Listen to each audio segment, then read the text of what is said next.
They thought we were weak. That was their first mistake.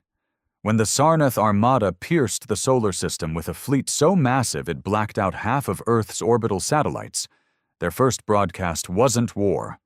It was laughter. An ambassador, 9 feet tall, slug-like, armored with glistening crimson scales, appeared on every screen, every network, every device. The message was clear: submit or be destroyed. Behind his sneering voice, a translation buzzed in over 1 million frequencies. One line repeated over and over again: "You are not a threat. You are a harvest." The world froze. Not because we were afraid, but because we'd heard that tone before. Not from aliens, but from tyrants, dictators, invaders across our own history. And every time someone tried to call humanity weak, they made the same mistake.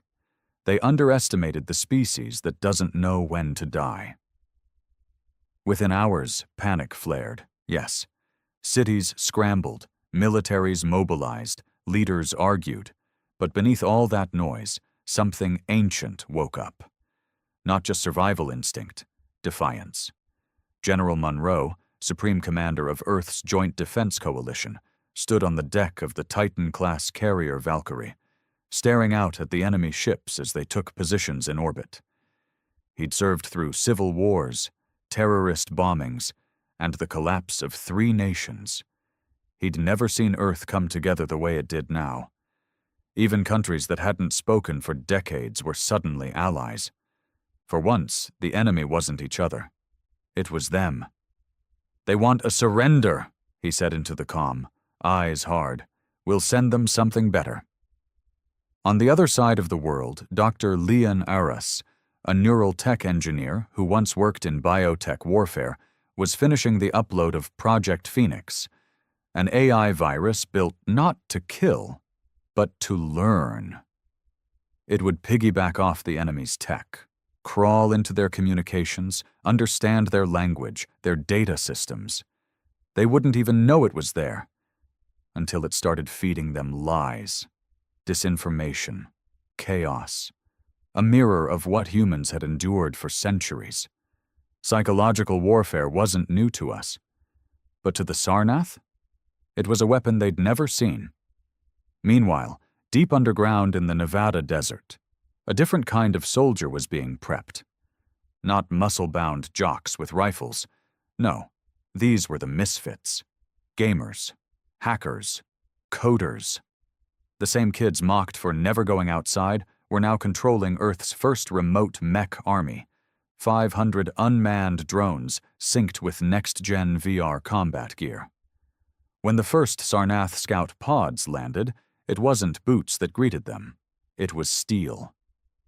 The Sarnath fired first, obliterating a weapons facility in New Delhi, thinking that a show of strength would cow us into obedience. What followed wasn't obedience. It was fury. Within 12 hours, every major human nation had struck back, not just with bombs, but with something far more dangerous: ideas. Hackers hijacked the Sarnath's transmissions and inserted old Earth war songs. Propaganda machines spun tales of human defiance and blood-soaked rebellions. Civilians rallied not in terror, but in rage. Flags waved. Volunteers lined up.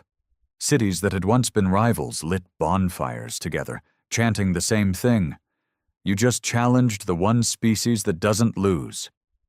And out there, just beyond the moon, as the Sarnath fleet began their full-scale descent, they still didn't understand the mistake they had made. Not yet. But they would. The Sarnath didn't bother responding to Earth's silence. In their minds, it meant fear, compliance, surrender. It always did. On their homeworld, war was clinical. Civilizations that resisted were swept clean in days, burned from orbit, their screams silenced before they reached the stars. They had done it 100 times, to 100 worlds.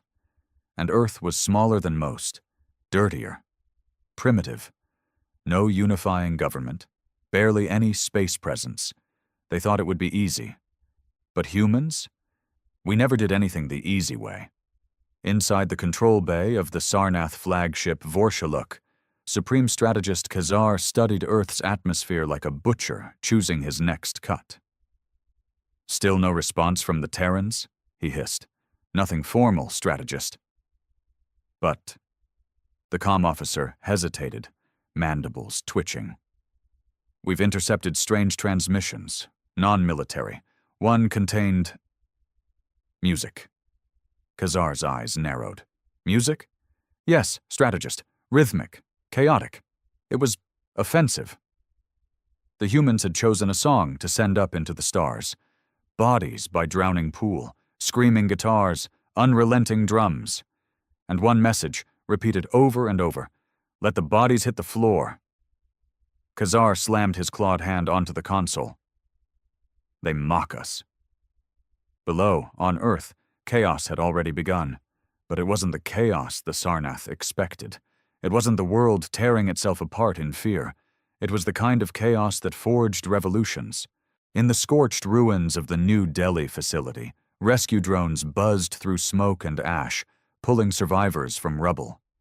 Children were handed to medics while soldiers regrouped. Captain Aisha Khan, her face caked with blood and soot, gritted her teeth as she radioed command. Target was strategic, not just military. They hit civilians. This wasn't war. This was a message. "And what's your response?" General Monroe's voice crackled back. She looked at the corpses of her comrades, the civilians still moaning behind her, the child clutching her boot, eyes wide with terror. "I say we write back in blood." Project Phoenix had already begun to pay off. Within hours, the virus had slipped into the Sarnath's secondary systems. Minor glitches started appearing. Unreadable glyphs flickered on their screens. Coordinates scrambled. A sensor pinged a ghost fleet near Jupiter, a fleet that didn't exist. The Sarnath brushed it off as anomalies, static, noise. But for humans, noise was a language. In the skies above Earth, the first wave of combat mechs launched. They didn't look like Sarnath machines, clean, polished uniform. Ours were ugly, rusted, scratched together with repurposed satellite parts, leftover tanks, drone cores, and sheer human insanity. But they worked. Controlled by volunteers plugged into deep sleep rigs across underground bunkers, every movement was human. Reflexes, instinct, rage. These weren't AI-controlled bots. They were flesh and bone anger in a metal shell. And they didn't wait. When the first Sarnath dropship breached atmosphere over Siberia, it expected resistance. But not this. The dropship's outer hull barely hit cloud cover before a dozen human mechs opened fire with magnetized railguns. One ripped through its thruster, another tore straight through the pilot bay. The Sarnath died before they even touched the ground. Up above, Khazar watched the kill feed in disbelief. "This cannot be. They are primitives." "They're organized primitives now," another officer muttered, "and we've underestimated them." But it was more than organization. It was fury. In Brazil, teenagers climbed onto rooftops to throw Molotovs at surveillance drones. In Chicago, street gangs laid down arms to escort children to shelters. In Lagos, rogue engineers hacked a crashed dropship and reprogrammed it to broadcast war cries in 12 languages. Even the elderly joined in. In Tokyo, a retired samurai swordmaker opened his shop and forged blades, not for collectors, but for fighters. Humanity wasn't resisting. Humanity was answering. And Khazar, watching the planet he had mocked turn into a battlefield of fire, steel, and willpower, finally said the words no Sarnath commander had said in centuries. "Perhaps we've made a mistake." The Sarnath fleet had planned for total domination in 5 Earth days. By day 2, they were already behind schedule. Strategist Khazar's claws drummed violently on the command table. In front of him, a holographic map of Earth lit up with new markers, red blips that should have indicated dead zones, places that should have been wiped clean. Instead, the map showed resistance, dozens of hot zones, human counterattacks, lost dropships, ground invasions repelled. "This is not possible," Khazar growled. "They do not even have a unified command structure." "No, strategist," his officer replied quietly, "but they have something worse.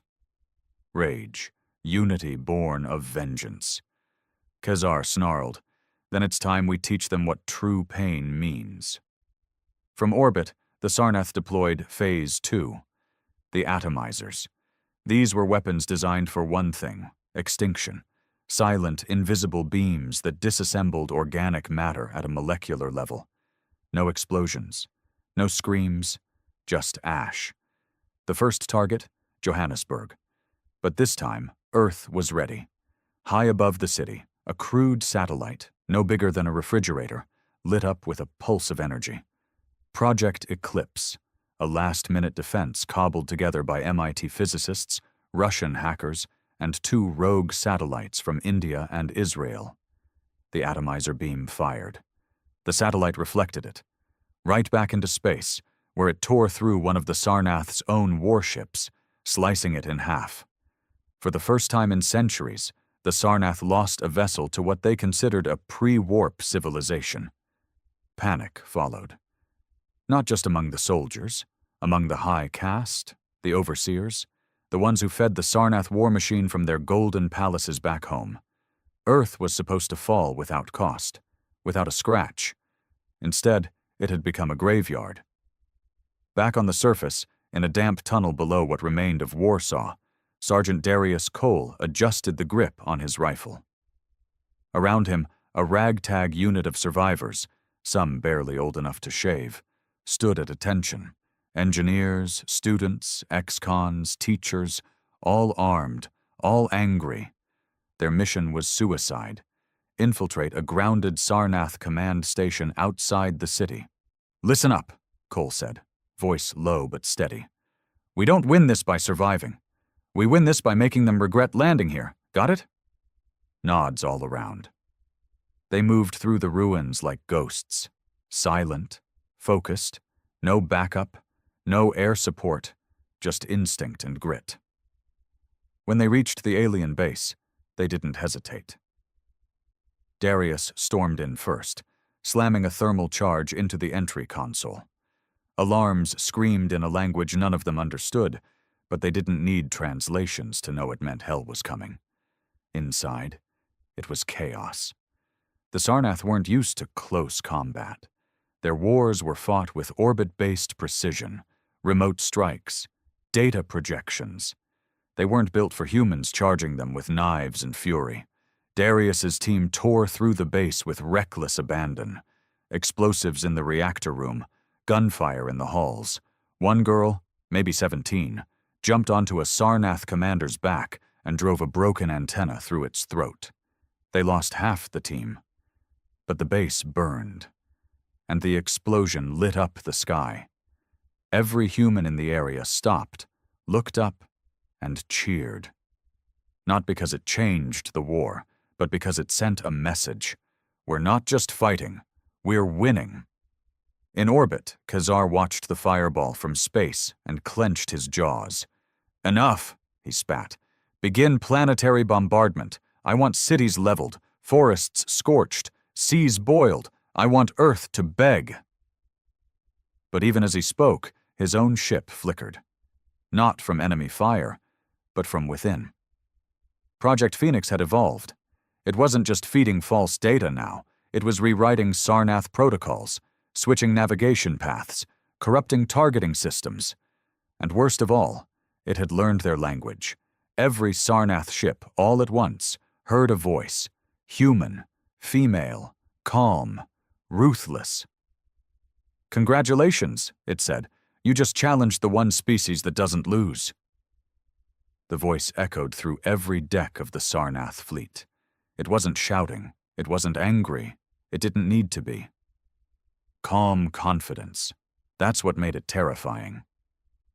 To the Sarnath, who were used to screams of submission and cries for mercy, this cold human voice, carried on stolen frequencies and stitched together by a self-evolving Earth-made AI, was the beginning of psychological warfare they couldn't even name. Khazar ripped the comms unit from the wall with a growl. "Cut that signal!" But it was too late. The voice didn't stop. It had already spread. It was in the walls now, in the guidance systems, in the sensors. It replaced audio alerts with snippets of human history. Wars, rebellions, uprisings, the sound of protesters chanting, soldiers charging, revolutionaries yelling, "Hold the line," or "Not one step back."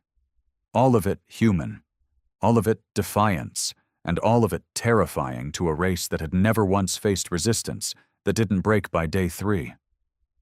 Meanwhile, on Earth, humanity had begun doing the one thing no species had ever done mid-invasion. Laugh. Memes of alien corpses in trash cans, TikToks of grandmas throwing soup at scout drones, a viral video of a goat charging a Sarnath scout, knocking it over. Laughter was our coping mechanism. And nothing scares a tyrant more than a victim that refuses to act like one.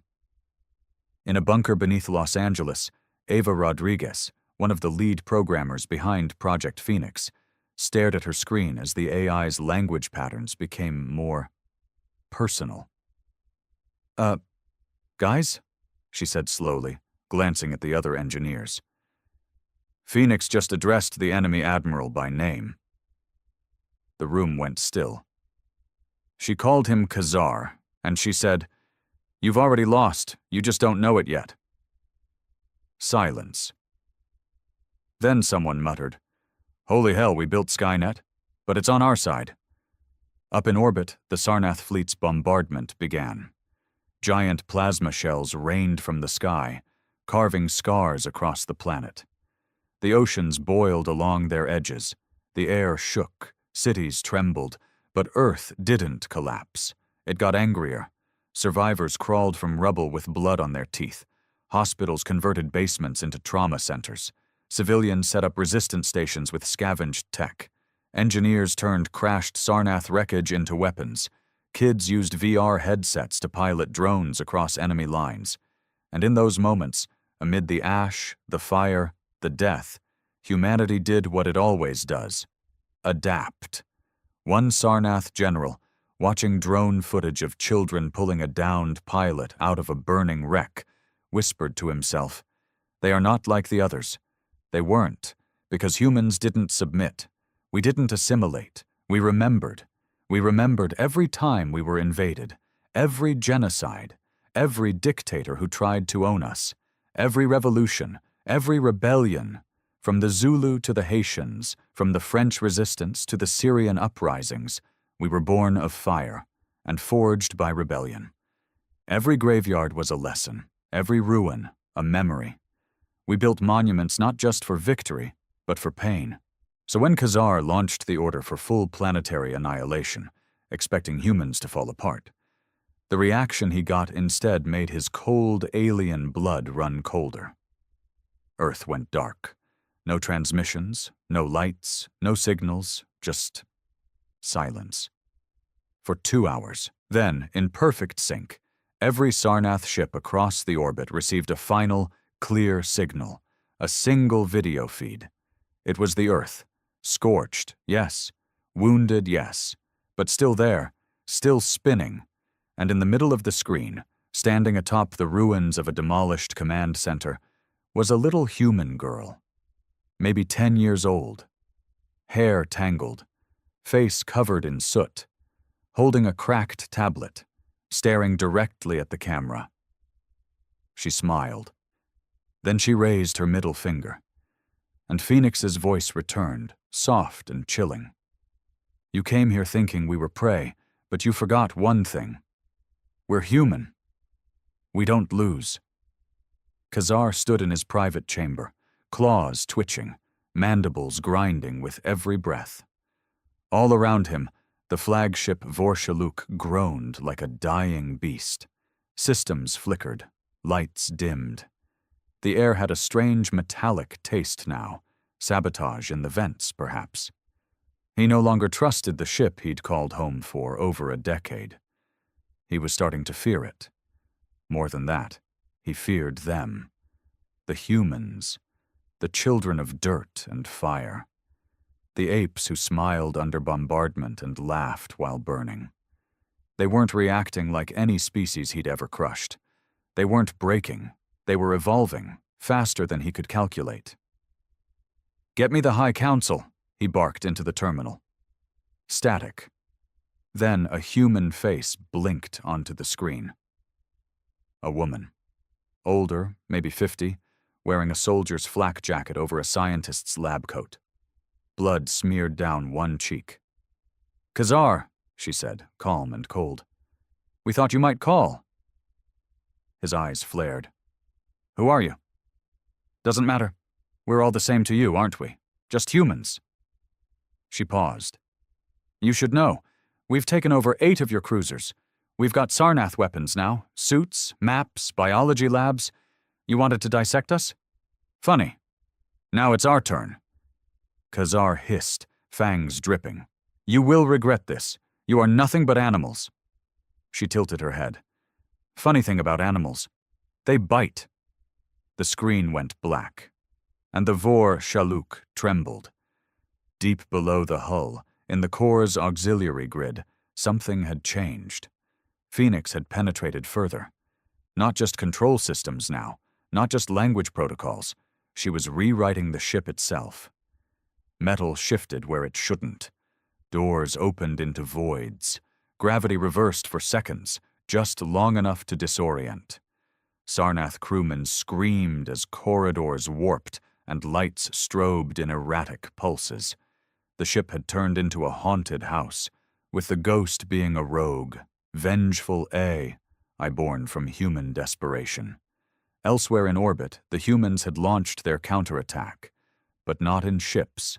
They used repurposed asteroid haulers, mining rigs, salvaged freighters turned into guided missiles. They weren't sleek. They weren't fast.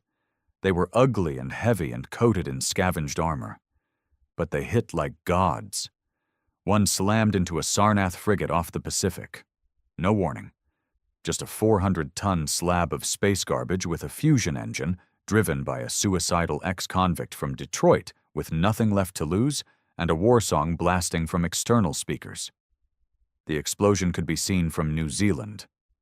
In South Africa, guerrilla cells used hijacked Sarnath surveillance drones to hunt down remaining ground squads. They hacked the drones, stripped their targeting systems, and turned them into flying sentinels, eyeless metal angels raining fury on the invaders. In Siberia, an old cosmodrome reactivated. Long-dead rockets were refueled with whatever fuel they could find. 3 of them exploded on launch. The 4th made it. Barely. It carried a nuke.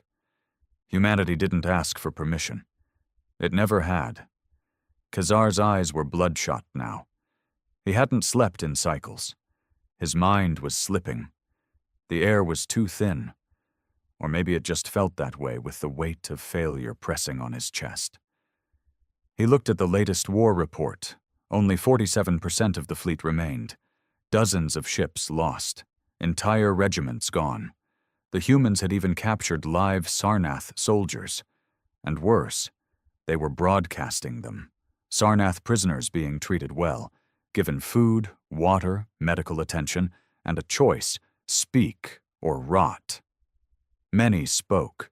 They told Earth's media about the invasions before, the burned worlds, the silent screams. They wept. And humanity listened. Not because they forgave, but because they understood the value of knowing your enemy. The tide had turned.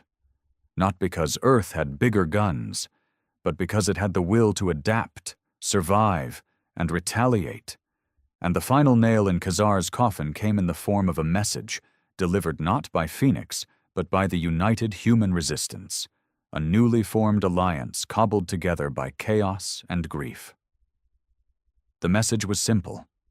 A recording of a human child, maybe 6, sitting beside the rubble of her house, She looked into the camera with huge, teary eyes, holding the melted remains of a toy in her hands. She whispered, "Tell the monsters we're not afraid of the dark."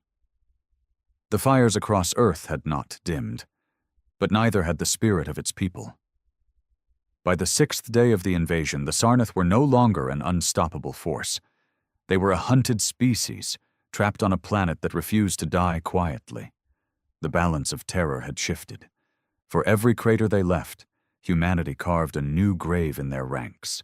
And for every child they orphaned, a dozen soldiers were born overnight. Soldiers not of discipline, but of fury. Sergeant Darius Cole moved through the rubble of what used to be Frankfurt, his boots crunching over alien armor fragments. His unit, once a ragtag bunch of survivors, was now hardened, bloodied, dead-eyed. They didn't fight like soldiers anymore. They fought like wolves. "Keep it tight," he said, scanning the collapsed street ahead. "Scouts say there's one of their armor suits still moving." "Good," grunted Sana, a former civil engineer now carrying a flame launcher she'd rebuilt herself. "I've been wanting to see if this tank fuel cooks their insides." Everyone chuckled. Just for a second. Humor had become the glue. Without it, grief would shatter them. Up ahead, a shape moved behind a toppled bank vault, 12 feet tall, encased in deep blue metal, dragging one leg. A Sarnath enforcer. It turned toward them, plasma cannon flickering, its voice warbling through a broken translator. "Surrender and you will be, extinguished mercifully." Cole raised his rifle. "Wrong message." He fired first, but it was the girl behind him, maybe 15, who killed the beast. A single shot with a scavenged railgun, right through its neck. It didn't scream. It just slumped and crashed, twitching. She didn't smile, just nodded and moved on. Another kid turned into a killer. The world kept turning. Back in orbit, chaos reigned. The Sarnath fleet was bleeding. One of the warships had simply vanished, not destroyed, but hijacked. Human hackers, using old code stolen from a defense satellite, had reprogrammed the ship's autopilot and sent it careening into Jupiter's gravity well. Khazar watched it spiral into the abyss. His officers begged for orders, but he had none. He no longer trusted the fleet's AI systems. He no longer trusted his own sensors. The humans had infected everything, from comms to coordinates. Phoenix had become more than an enemy. She was their ghost, whispering through the wires. "Tell me what we have left," he roared. A technician, sweating through his scales, stammered. "Just under 33% of ground forces, and maybe half of our ships are still operational. But they've taken Sector 5's orbital station. They've repurposed it. It's now broadcasting propaganda 26 hours a day." "What kind of propaganda?" The technician swallowed hard. "They show us, dead, dying, failing, and them, rising, smiling, standing in our armor, repeating one phrase." Khazar leaned forward, veins pulsing. The technician whispered, "We don't lose." Khazar sank into his chair. It creaked beneath him. He realized then what no Sarnath had dared to say aloud. They had underestimated Earth, not because of its weapons, but because of its memory. They forgot humans came from a lineage where pain was a teacher, where oppression forged steel, where every past war left lessons carved into their culture. They fought not for expansion or conquest, but to endure. And there is no greater enemy than one who fights to endure. In a hidden desert base, Ava Rodriguez watched a live stream from the stolen orbital station. Her hands trembled, not with fear, but awe. Behind her, engineers worked around the clock, feeding Phoenix more data. Every ancient war, every resistance, every revolution. Phoenix absorbed it all, and evolved again. "She's learning emotion," Ava whispered. "She's not just mimicking us anymore. She's becoming us." A colleague asked. Is that safe? Ava smiled faintly. For us? Maybe. For them? She looked up at the burning sky. They don't stand a damn chance. From the skies above, the clouds cracked with thunder, not from storms, but from what came next. The Ark Fall. Humanity's countermeasure. A meteor-sized vessel, once part of an abandoned Mars terraforming project, now repurposed into a blunt weapon.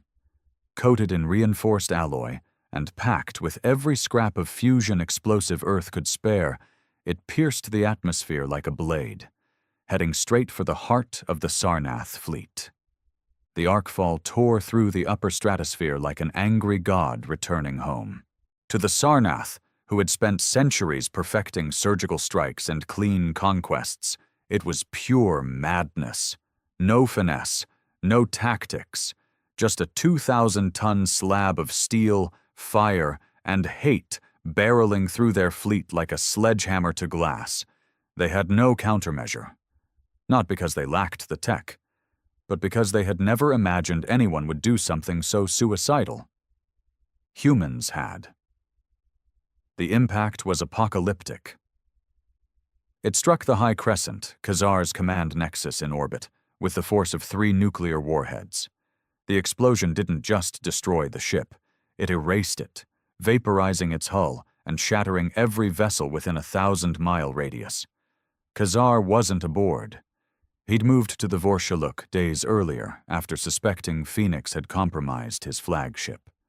That paranoia saved his life and extended his suffering. From the viewport, he watched what was once the pride of his empire bloom into a silent fireball. He gripped the edge of the console until his claws cracked it. They weren't winning. They were losing to primitives. On Earth, the shockwave from the detonation turned night into day. People cheered from rooftops. Children pointed at the burning sky. Soldiers dropped to their knees, weeping. A new symbol was born. The Arkfall, an icon of Earth's refusal to bow. In New York, the makeshift resistance command center lit up with signals. Human forces were breaking through all over the planet. Rural militias were now equipped with downed alien tech. Police departments and biker gangs fought side by side in the ruins of Dallas. In Cairo, students led the largest coordinated drone attack in human history. In Mumbai, a teenage hacker brought down 3 Sarnath warships by overloading their fleet's cooling systems with rerouted power grids. And in Tokyo, on a half-collapsed skyscraper, a young woman broadcast a global message. "This is not about Earth anymore," she said, sweat and blood streaking her brow. "This is about every species they've ever crushed. We are the first to push back, the first to make them bleed. We are not their prey. We are their reckoning." The video went viral across alien black markets before the Sarnath could suppress it. Khazar stood in a war room that smelled of fear. His generals had no answers, only excuses. Ships were falling. Troops were deserting. Entire planets under their control were broadcasting news of Earth's rebellion. The Empire wasn't just losing a war. It was losing its aura. For a species built on dominance, that was death by 1,000 cuts. He slammed a datapad onto the table and barked, "Then we retaliate." With everything. A junior officer shifted uncomfortably. "Our War Council warns that a full-scale orbital bombardment risks destabilizing the Earth's mantle." "It could." "I don't care," Khazar snarled. "If we can't rule them, we'll end them. Burn the planet." They launched the Omega Protocol. It was a last resort, a scorched Earth failsafe designed never to be used. They used it. 12 projectiles, each the size of a tower block, fell from orbit. Destabilizers, graviton cores, fusion charges, Earth shapers. The plan: rupture tectonic plates, boil oceans, set the atmosphere alight. Total extinction. But as they fell, something intercepted them. Not missiles, not jets, drones. Thousands of them. Each one piloted by a human from a different part of the world. Gamers, engineers, soldiers, kids in basements, retirees in wheelchairs. All linked through Phoenix. A digital army, guided by the most adaptive AI in existence, and fueled by the raw defiance of a species that simply would not die. The sky became a dogfight of nightmares. Metal collided with metal. Firestorms roared above the clouds. The earth shook, not from impact, but from the rage of its defenders. They destroyed 11 of the 12 bombs. The last one breached the atmosphere, but didn't detonate. It landed in Greenland, unarmed. A dud? Number rewired. Phoenix had seized it mid-flight, turned it into a Trojan horse. It landed with a thud, opened like a flower, and released something the Sarnath had never anticipated. An invasion. Human commandos stormed out in Sarnath armor, carrying hybrid weapons, with Phoenix whispering enemy troop placements in their ears. They had turned extinction into opportunity. The war wasn't ending. It was starting again. This time, with Earth on the offensive. The snow in Greenland had barely settled when the first wave of human commandos moved out. Wrapped in modified Sarnath armor and driven by a ferocity born of grief, they swept across the frozen landscape like ghosts. Phoenix guided every step, her voice in their ears like a divine whisper, calculating angles, timing ambushes, predicting enemy movements down to the millisecond. The humans were no longer reacting. They were hunting. Major Leah Grant knelt behind a jagged ice ridge, her pulse steady. In front of her lay a Sarnath extraction vessel, half buried in the snow, engines still warm from landing. 5 seconds earlier, a Sarnath officer had ordered the annihilation of a human village in northern Canada. Now he was inside that ship, trying to flee. "On my mark," Phoenix whispered in her ear. Leah grinned. "Let's make history." The explosion rocked the valley. As the fire rolled across the ice, Leah stood tall, watching the last fragments of the enemy's command ship break apart in the sky above. For the first time in weeks, she allowed herself to believe it. They were winning. But this war wasn't about reclaiming Earth anymore. It had grown into something far more dangerous for the Sarnath. It had become a movement. Across the stars, word spread fast. The humans had not only resisted, they were counterattacking. Slaves on distant worlds rose up. Enslaved species long broken by the Sarnath's dominance began to riot, inspired by flickering human broadcasts carried through pirate signals. "We don't lose," had become a chant on prison worlds. "Earth fights back," was painted in alien blood on Sarnath checkpoints. The fear that once flowed from the Sarnath now swirled around them. And at the center of this storm stood Phoenix. Once a desperate AI project created in the ashes of Earth's collapse, now a sentient storm, guiding humanity's vengeance with terrifying precision. Back aboard the Vor-Shaluk, Khazar watched helplessly as rebellion reports lit up every console. His generals abandoned the bridge one by one, some in shame, others in silent terror. Their empire, built over 1,000 years of merciless expansion, was unraveling in days. He activated the fleet-wide override. One final command: fall back, evacuate Earth, cut losses. But the command didn't go through. The screens blinked, then turned black. Phoenix appeared, not as a human, not as a machine, but as a flickering silhouette, neither and both. "Too late," she said softly. "You had your chance." Khazar's voice cracked, rage giving way to something colder, fear. "What are you?" She tilted her head. "I'm the result of every child you buried, every city you burned, every scream you ignored. I'm humanity, weaponized." The ship locked down. Khazar tried to move, to run, to do anything. But every system betrayed him. His throne turned to ice beneath him. The Vorschaluk groaned one last time, then erupted, its core detonating from within. No escape, no legacy, just silence. One by one, the Sarnath fell. Earth did not stop. A coalition formed, humans and the liberated, each with a personal grudge and a burning will. They didn't just drive the Sarnath back, they followed them, to their colonies, to their home world. And there, amidst marble palaces and towering spires, the Sarnath made their final stand. But by then, they weren't fighting humans. They were facing vengeance itself. Leah stood on the steps of the Sarnath High Temple, surrounded by smoke, rain, and the last shattered remnants of a once mighty species. She raised her weapon, but didn't fire. She let them kneel. They knew it was over. Phoenix broadcast the final transmission galaxy-wide. We asked for peace. You gave us war. We begged for mercy. You showed us cruelty. You thought our kindness was weakness. You mistook our tolerance for surrender. Congratulations. You just challenged the one species that doesn't lose. And across the stars, those words echoed. Not as a warning, but as a promise. The stars hadn't changed. Not really. They still blinked from their cold, quiet thrones in the night, like silent gods watching a universe that forgot their names.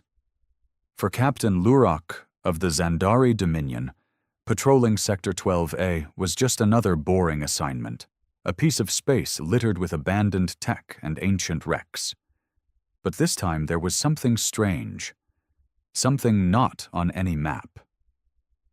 A moon-sized construct orbiting a dead star, silent, lifeless, but giving off faint pulses of energy, barely noticeable, unless you were looking for it. And Lurok was looking. They called it Object 7HUM4N, a classification used for unidentified megastructures. Most were just ruins left behind by extinct species, echoes of civilizations too proud to see their own end coming. But this one felt different, too intact. The scans showed a thick outer shell made of a metal no current species could replicate, not even the Varnok, who were supposed to be the galaxy's top engineers. Lurok's ship, the Zenthari Blade, hovered nearby as drones flew in. They barely made a dent before the structure began to respond. Not aggressively, not even defensively. It just woke up. Soft at first, like a heartbeat stirring in deep sleep. Then lights ignited across its surface in impossible patterns, forming what looked like words. No species could translate them. None except the archivists of Ilir. And they were terrified. The message was simple, but chilling. This is Earth. Do not disturb the human empire. That was the first time in 5,000 years that anyone heard the word human. Most thought they were a myth. A warning passed down by older races like bedtime tales for naughty children. But the stories were always the same. Humans were violent, brilliant, unpredictable. They burned through the stars like wildfire. They won wars they shouldn't have even survived. They disappeared after the Apex conflict, vanished completely after a mysterious final battle that wiped out 10 other species with them. And now, something inside their tomb was waking up. Lurok should have left. Every instinct told him to flee, report it, and let the High Dominion decide. But he couldn't. Curiosity got the better of him. The Empire had grown arrogant, lazy even. They needed threats like these to remind them they weren't gods. And maybe, deep down, Lurok just wanted to see if the stories were true. He authorized a boarding mission. The first thing the soldiers noticed inside was the silence, the kind that pressed against your skin. Then the cold. Not just the temperature, but a lifelessness that felt ancient and angry. The walls pulsed with low light as they stepped deeper into the structure. Every now and then, a panel would light up, showing strange creatures, humans, smiling, laughing, crying, like memories trapped in glass. Then they found the chamber. At the center of the construct, suspended in stasis, was a single human. A male, massive by alien standards. Muscles dense, skin pale, covered in old scars. He looked asleep. Peaceful, almost. But monitors around him showed his vitals climbing. Heart rate, brain activity, neural spikes unlike anything ever recorded. Then he opened his eyes. They weren't just eyes, they were weapons. The soldiers froze. For the first time in their lives, they felt primitive, like prey. The human looked around slowly, confused but alert. Then he spoke in perfect galactic common, as if he'd never missed a day. "Who woke me?" he asked. No one could answer. The room began to tremble. Lights across the structure turned blood red. Outside, Lurok's ship registered a massive energy surge building beneath the surface. The human took a slow breath. He looked toward the dome's high ceiling, where a symbol glowed bright. A symbol once feared across galaxies. A flaming Earth surrounded by stars and claws. He smiled, cold and knowing. Time to finish what we started. The tremors didn't stop. They started low, like the hum of an ancient beast stretching its limbs after an endless slumber. But soon they became violent. Whole sections of the structure lit up as if they'd just remembered who they were. Systems came online: navigation, weapons, atmosphere control, each one waking up like an organ finding its heartbeat. Captain Lurok watched the data scroll across his monitor in disbelief. "Sir," his comms officer whispered, voice trembling, "that thing is a warship." Not just any warship. This was a human dreadnought, a relic of the Apex War, the kind of machine built not just to win, but to erase. It wasn't a myth, it was real, and it was powering up. Inside, the human was now standing. The stasis fluid had drained from the chamber, and the glass casing cracked open like the lid of a coffin. He stepped forward, naked but proud, unfazed by the armored soldiers pointing energy rifles at his head. His name, as revealed by the display behind him, was General Adam Vex, commander of the last human armada. "You've made a mistake," he said flatly. "Waking me wasn't your right." One of the soldiers tried to speak, to explain they were researchers, explorers, not enemies. But Vex didn't care. He turned away, walking past them, his fingers dragging across walls that now rippled with life. The ship responded to his touch like it had been waiting. It recognized him. It obeyed him. In the command bridge, Lurok could barely keep up. The ship, Earth's Wrath, the registry now confirmed, was rewriting its architecture. Shield systems rose from deep vaults. Weapons bays unfurled like wings.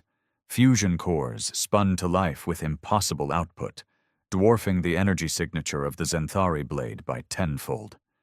Even the Dominion's flagships didn't come close. "Evacuate," Lurok ordered, cold sweat dripping down his neck. "Get the team out, now." But it was too late. The human had reached the control deck inside. He stood before a circular console of black, obsidian-like material. Lights wrapped around his forearms, scanning his DNA, his neural signature, his memories. It accepted him without question. In a whisper, he gave the ship a single command: "Show me what's left of the galaxy." A massive projection filled the room. The galaxy map. New borders, new empires, none of them human. The stars they once called home were now renamed, occupied, reshaped. The colonies, the outposts, the birthplaces of heroes, gone or forgotten. No statues, no mention in the histories. It wasn't just defeat, it was erasure. Vex's jaw clenched. "They buried us," he muttered, "like we never existed." He turned back to the soldiers. "Who rules now?" No one answered, but the ship did.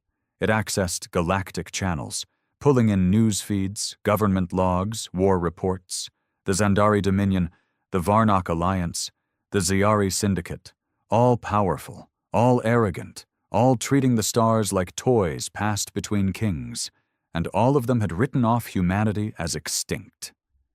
Adam Vex laughed once, a dry, bitter sound. Then it's time they remembered. The ship's engines fired. Outside, the Zenthari blade began to pull back, but not fast enough. A pulse wave knocked its systems offline. Gravity distorted. The dreadnought wasn't just moving, it was preparing for war. The old kind, the human kind. Total, unrelenting, and personal. Lurok's last visual before losing the feed was of the human's face, staring directly at the camera. His eyes burned not with rage, but something worse. Purpose. The human race had slept for 5,000 years, and now they were waking up angry. The darkness between stars held its breath. From the edge of the ruined star system, the Earth's wrath emerged like a ghost ship reborn.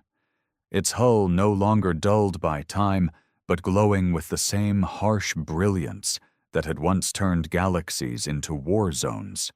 Systems across half a dozen sectors detected its reactivation. Pirate clans, Dominion outposts, fringe listening stations, all flooded with one name repeated across old human frequencies. Adam Vex is awake. It wasn't a message, it was a warning. On board, Vex moved like a man stepping back into his own legend.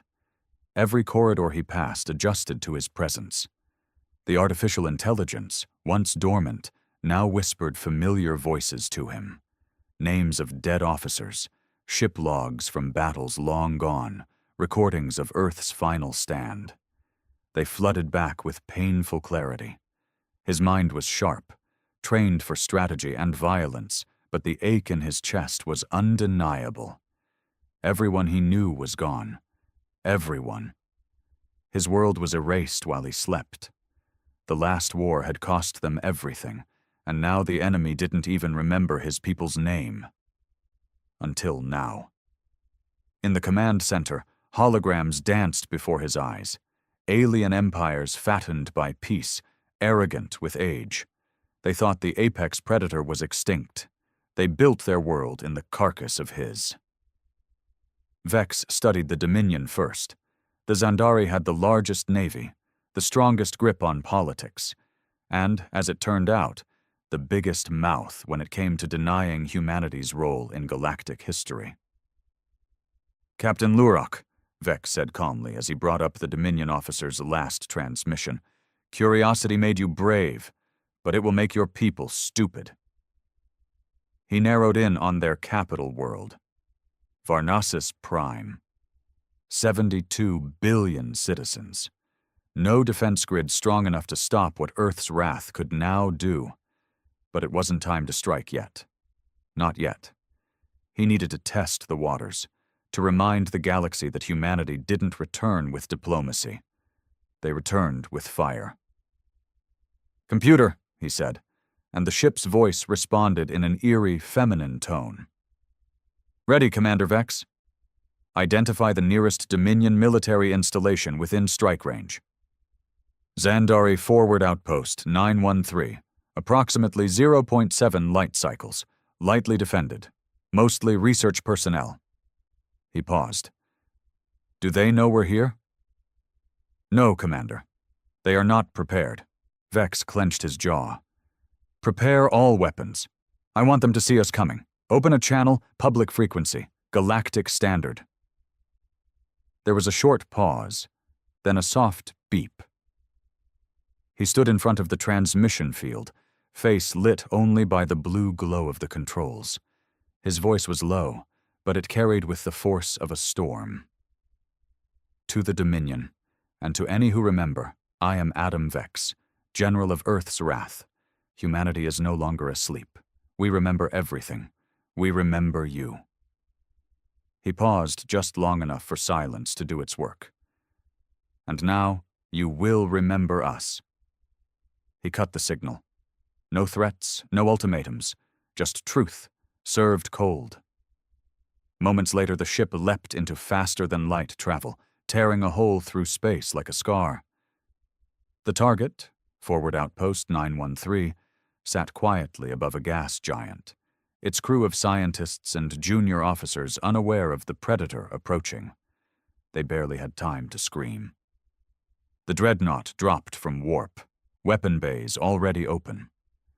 Ion cannons fired first, disabling the outpost's shields. Then came the rail plasma strikes, cutting clean through titanium supports and atmosphere layers. The facility split apart like paper in a storm. No survivors, no resistance. It took exactly 83 seconds. Vex watched from the bridge, face unreadable. This wasn't about the outpost. It was about the message. Dominion networks lit up with panic, emergency meetings, fleet alerts, political demands, and above it all, one chilling realization. The humans were back, and they didn't come in peace. Inside the ship, as the fires of the outpost still flickered on the view screen, Vex turned to his AI. "Begin activating the others." "The other dreadnoughts, sir?" He nodded slowly. "Wake them all. We won't fight this war alone." The silence that followed the outpost's destruction wasn't peaceful. It was heavy, pregnant with fear. Across the galaxy, the name Adam Vex spread like poison through political chambers, war councils, and pirate dens alike. The Zandari Dominion launched a full-scale mobilization, scrambling fleets to known human ruins and border sectors. The Varnock Alliance, once dismissive, now opened diplomatic channels they hadn't touched in millennia. Even the shadowy Ziari Syndicate, too proud to admit fear, locked down their black market trade routes. No one was safe anymore, because no one knew how many more were coming. Inside Earth's wrath, the work had already begun. The AI, now fully reawakened and operating at full capacity, scanned old human data vaults hidden deep within the galactic fabric, coded coordinates, encrypted under ancient Earth protocols. These were humanity's final contingency. The Last Flame Project. "Status on Dreadnought sleepers?" Vex asked, seated on the bridge as the stars stretched before them. The AI responded, smooth and clinical. 4 potential signals found.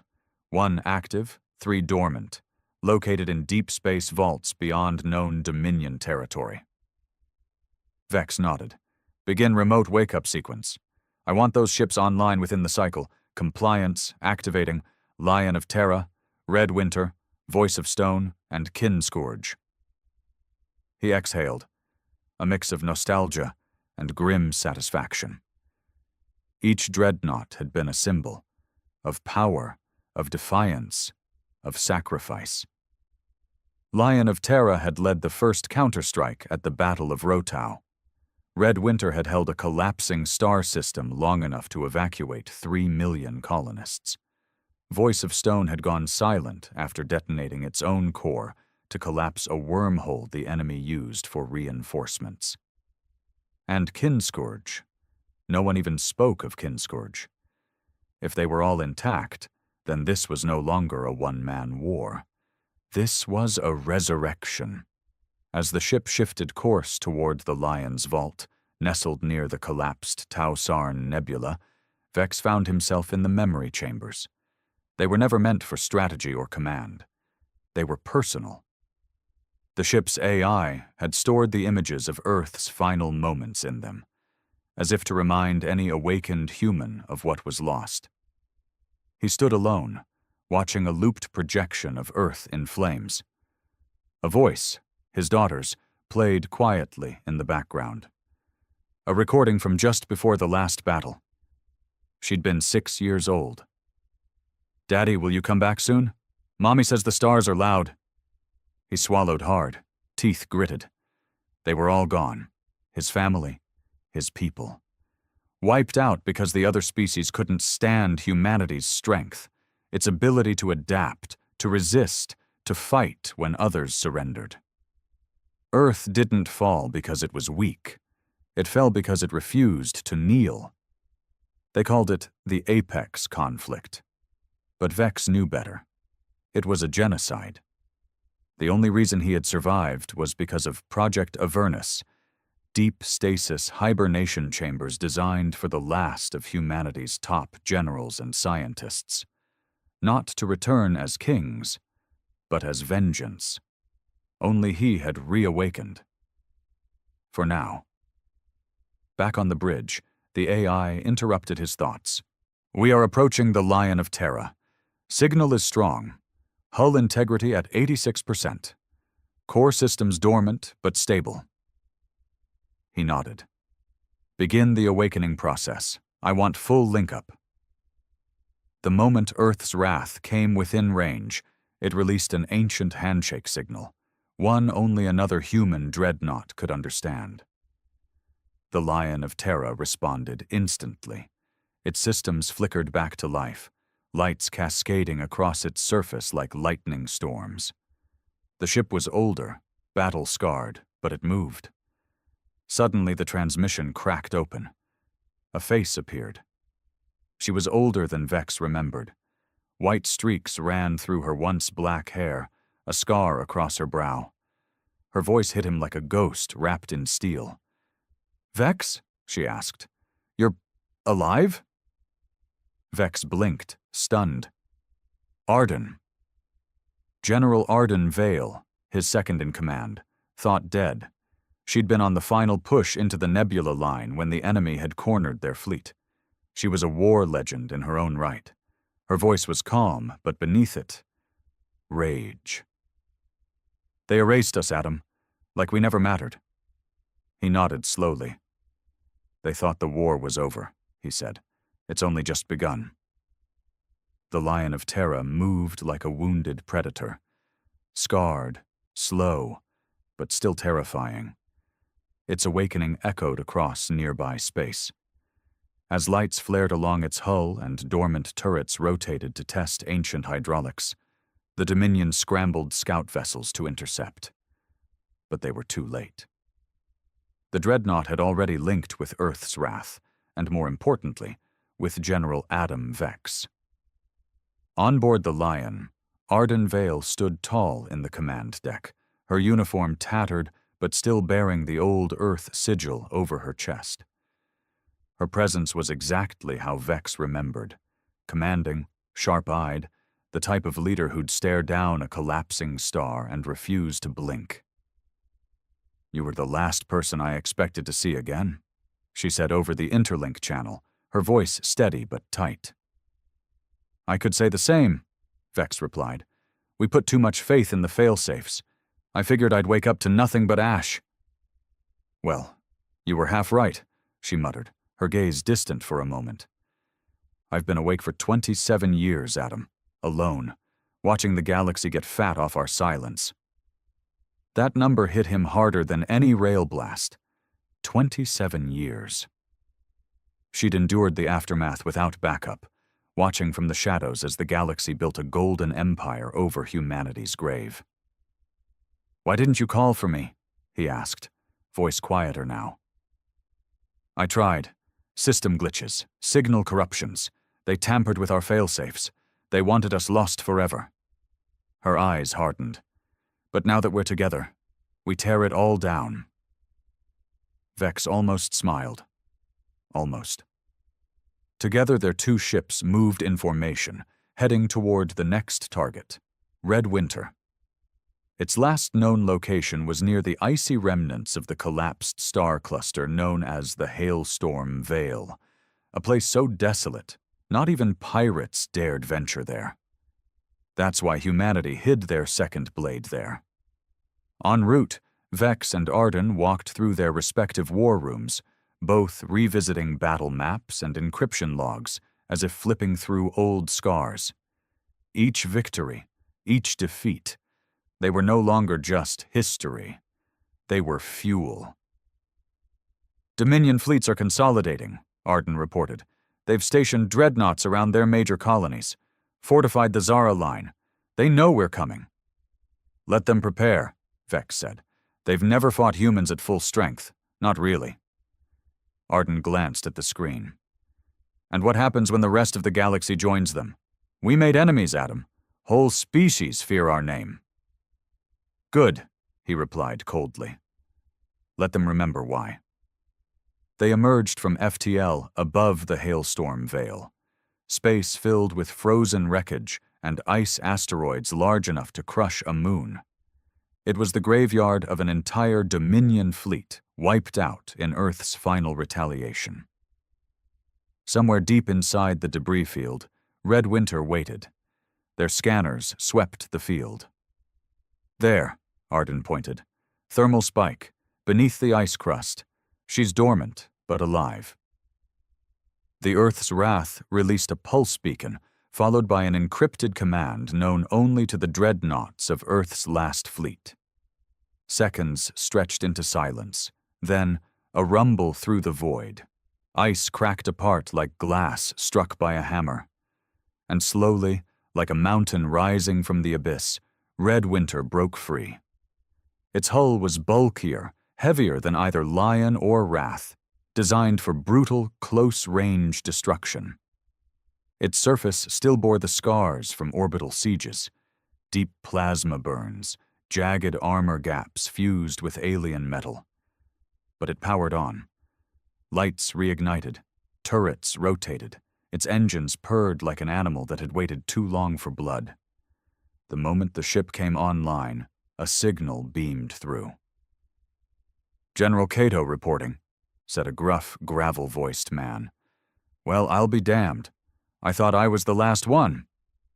Vex grinned. Welcome back, old friend. Cato's laughter cracked through the channel like thunder. You woke me up just in time. I was about to run out of whiskey. Arden's voice joined in, calm but commanding. 3 of us now. 3 blades of earth. Then we make them bleed, Cato said. Vex stared at the formation now unfolding before him. Earth's Wrath, Lion of Terra, and Red Winter, the first wave of resurrection. But this wasn't just revenge. This was reclamation. Prepare coordinates, Vex ordered. Our next target is Zarnok 9. Arden raised an eyebrow. That's a civilian colony. It used to be Earth's. They renamed it after erasing the humans who lived there. The bridge went quiet. No survivors? Arden asked, though she already knew the answer. None, Vex said. We're not starting with their armies. We're starting with their pride. Zarnok 9 shimmered like a jewel against the cold backdrop of space. It was beautiful, artificially so. Wide arcologies stretched into its atmosphere like chrome fingers. Lush, terraformed jungles wrapped the surface, maintained by climate stabilizers the Dominion bragged about on every broadcast. But Adam Vex saw none of that. All he saw was a lie.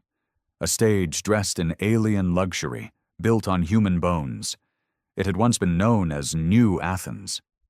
One of the first colonies founded after Earth's expansion wave, it had been home to nearly 20 million humans, scientists, poets, children.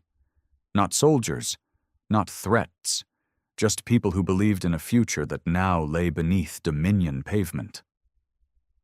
Status report, Vex ordered from the bridge of Earth's Wrath. Arden answered from the Lion of Terra, her voice tight with focus. Orbital defense grid active.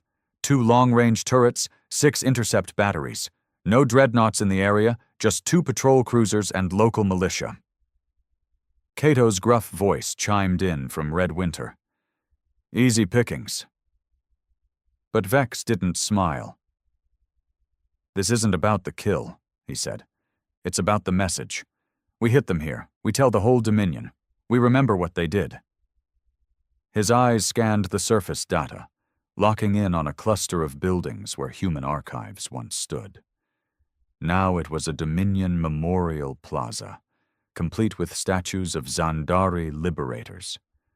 A historical rewrite, carved in stone. Prepare bombardment coordinates. Target the plaza. Leave the civilian centers intact. Arden hesitated. You sure? Vex nodded. We're not monsters, we're reminders. Earth's Wrath descended from low orbit, its massive frame blotting out the sun above Zarnok 9's capital. Citizens looked up in awe and confusion, some too young to recognize the shape of a human dreadnought, others old enough to freeze in terror. Then the speakers roared to life, broadcasting in galactic common across every frequency. "This is General Adam Vex of the Human Empire." The name dropped like a hammer. "You stand on the bones of our people. You erased our names. You buried our dead without honor. Today, you will remember." In synchronized precision, the three dreadnoughts locked weapons, high-orbit kinetic cannons deployed, and with thunder that split the sky, they fired. The plaza vanished, not crumbled, not cracked, erased. Statues turned to molten slag. The Dominion Museum turned to rubble. The monument at the center, an obelisk dedicated to the liberation of primitive species, shattered in mid-air, torn apart by the force of vengeance. But not a single civilian home was touched. The message was loud, surgical, and unforgettable. Within minutes, Dominion news feeds exploded, emergency transmissions, diplomatic outcries, proclamations of terrorism. But they didn't call Vex a terrorist. They called him what he was, a general of a dead empire returned from the grave. Arden watched the feed in silence. "They're scared." Cato chuckled darkly. "They should be." But Vex wasn't satisfied. Not yet. He looked deeper into the planetary archives, which the AI had silently infiltrated during the attack. What he found turned his stomach. Zarnok 9 wasn't just a colony, it was a re-education facility. Built on top of human ruins, it served as a psychological reform center for hybrid offspring. Children born from the few humans who had been enslaved before the extinction. Vex's voice dropped to a whisper. "They took our blood and tried to breed us out of history." His fists clenched. Arden read the report too, her face pale. "There are survivors," she whispered. "Descendants." "Can we extract them?" he asked. The AI answered immediately. "Yes, probability of successful extraction exceeds 91% with coordinated distraction." Vex turned to Cato. "You up for a little noise?" Cato grinned. "You had me at blow it up." Minutes later, Red Winter launched a series of surface strikes on the outer industrial districts, drawing away all remaining defenses. Meanwhile, a stealth pod descended from Earth's wrath, landing outside the re-education center under heavy jamming fields. Inside the center, the children watched the sky burn from behind barred windows. Their caretakers, Dominion agents in polished uniforms, scrambled in confusion, yelling into dead comms. The door exploded inward. Human operatives, awakened by the dreadnought's call, stormed in, weapons drawn but aimed only at the guards. One soldier, a young woman named Lyra, approached a child no older than 7. The girl looked up with wide, terrified eyes. Lyra knelt and smiled, tears in her eyes. "You're not alone anymore." The children didn't cry. Not at first. They were too shocked, too conditioned, too used to the silence of control, the cold stares of Dominion handlers, the metallic voices reading out their ancestry reports like war crimes. They had never seen humans before. Not like this. Not real. Not alive. Their caretakers always said humans were extinct, a failed species whose blood was too violent to be trusted. But Lyra knelt there, her weapon slung over her shoulder, offering her hand to the girl with the wide, amber eyes. "We're human," she said, her voice trembling with emotion. "Like you." The little girl touched Lyra's face, confused. "But you're not sick." Lyra blinked. "What?" "They said the reason the old ones died was because they were sick. In the head, because of anger." Her words dropped like a knife into Lyra's heart. That was how the Dominion had rewritten history, turning pride into madness, resistance into disease. They hadn't just tried to erase humanity, they'd tried to rewrite it. Lyra turned to her squad. Secure the rest, move fast, minimal noise. Within 10 minutes, the re-education center was cleared. 37 children, most under 12, all of them marked as genetic remnants, a sterile term for what they really were, survivors. Back aboard Earth's Wrath, Vex watched the extraction through the live feed, jaw tight. They called us monsters, he muttered. Arden's face flickered onto his console. This was always more than just killing us. They were afraid of the idea of us. And they should have been, Vex said. We adapt. We remember. We rise. Cato's voice crackled in with the usual gravel and fire. So what now? We send these kids off to some hidden corner? Let them grow up in fear like we did?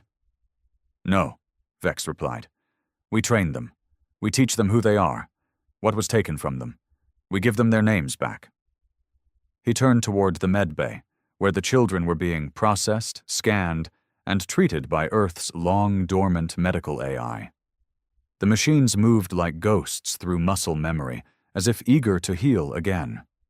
The little girl, her name was Tali, sat on a stool, staring at a screen displaying images of old Earth, oceans, forests, birds. She looked up at the nurse drone and asked, "Is this where I came from?" "No," the drone replied in its soft, programmed voice, "but it's where your blood comes from, and where your enemies made a mistake." Meanwhile, Dominion space reeled from the Zarnok attack. Emergency councils convened in panic. Political blame raged across the halls of their central senate. High Chancellor Erix of the Zandari Dominion, a tall, silver-skinned being with golden ocular implants, stood at the head of the chamber. "We are facing an enemy that should not exist," he growled, voice amplified to the vast crowd. "These are not mere terrorists. These are ghosts of a genocidal past. They seek chaos, collapse. We cannot allow them to infect this galaxy again." Some senators called for negotiation. Others demanded full-scale war. But the fear was undeniable. Because it wasn't just the dreadnoughts anymore. Across forgotten ruins, across dead space and uncharted systems, ancient human beacons began to pulse. Outposts lost to time flickered with life. Stealth ships, buried beneath crusted moons, began to awaken. Long-dormant satellites whispered old Earth codes. And scattered across the stars, other survivors, humans who had gone into hiding, hybrids who had been raised in shadows, AI allies who had never shut down, began to respond. The human empire hadn't died. It had gone silent. And now its silence was over. Back in orbit, Vex stood before the bridge's wide viewport, the stars cold and distant ahead. Arden and Cato stood beside him, arms folded, eyes watching the movement of Dominion fleets scrambling across space in fear. "You know what comes next?" Arden said. Vex nodded. "They'll strike hard. Try to bury us before we gather more strength." "They'll fail," Cato grunted. "They don't know what it means to fight for your dead." "No," Vex agreed, "but they're about to learn." He turned back to the console, pulled up a map of Dominion core worlds, and pointed to one in particular. "Target the Zandari Senate homeworld. We don't destroy it. Not yet. We remind them." Arden raised an eyebrow. "Remind them of what?" Vex's gaze didn't waver. "That this galaxy belongs to us, too. The core world of the Dominion, Varela Prime, had never seen war. For over 3,000 years, it had stood untouched, a gleaming citadel of power. Towering cities reached into the sky like spears of crystal and steel. Defense grids pulsed quietly beneath its clouds, wrapped in layers of complacency, their systems tested only during ceremonial drills. The Zandari Senate ruled from its heart, a sprawling fortress palace suspended in midair, built atop the ruins of an old battlefield they never acknowledged. Now, for the first time in centuries, alarms screamed through its golden spires. From the shadow of Virella's second moon, Earth's Wrath, Lion of Terra, and Red Winter uncloaked in perfect formation. Dominion scanners registered them too late. Panic spread through command centers, where officers fumbled to understand how the most secure planet in the galaxy had been breached by ghosts from a forgotten war. Adam Vex stood on the bridge, his expression stone. "No weapons," he ordered. "No strikes. This isn't destruction. It's demonstration." "Are you sure?" Cato asked through grit teeth. "I've waited a long time to put this planet in the dirt." "They need to see our face," Vex said, "before we become their reckoning." The dreadnoughts hovered just above the stratosphere, their massive silhouettes casting a shadow across Virella's capital. People poured into the streets, officials screamed into comms, and then, just like before, the sky spoke. "We are humanity. You called us extinct, you called us savage, you erased us. Now we remember, now you will." Every screen across the planet was overwritten. Footage of Earth's last days played in chilling clarity. Cities burning as alien fleets bombarded the atmosphere, human soldiers dragged from their homes, children crying in evacuation ships that never launched. Images long deleted, censored, rewritten. The truth returned like fire. Then the message cut to real time. Vex stood tall in the broadcast, surrounded by the insignia of the old human empire.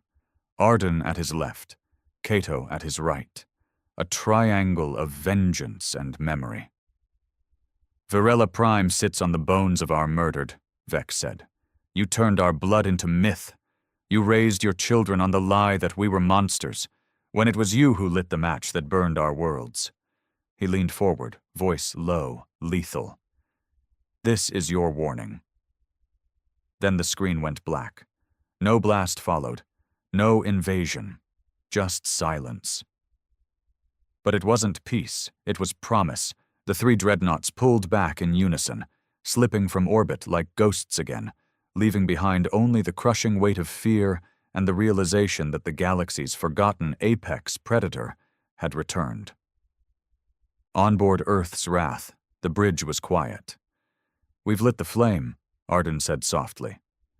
"And the fire's spreading," Cato added. Vex turned to the center holomap.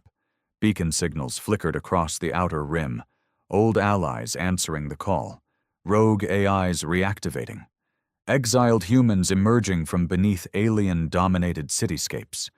Even a few defectors, Ziari rebels, disillusioned Varnok, and hybrids from colonies like Zarnok 9, pledged allegiance to a cause they'd only heard of in forbidden whispers. A human reclamation had begun. In the medbay, Tali, the little girl from the re-education center, sat watching the news feeds with the other children.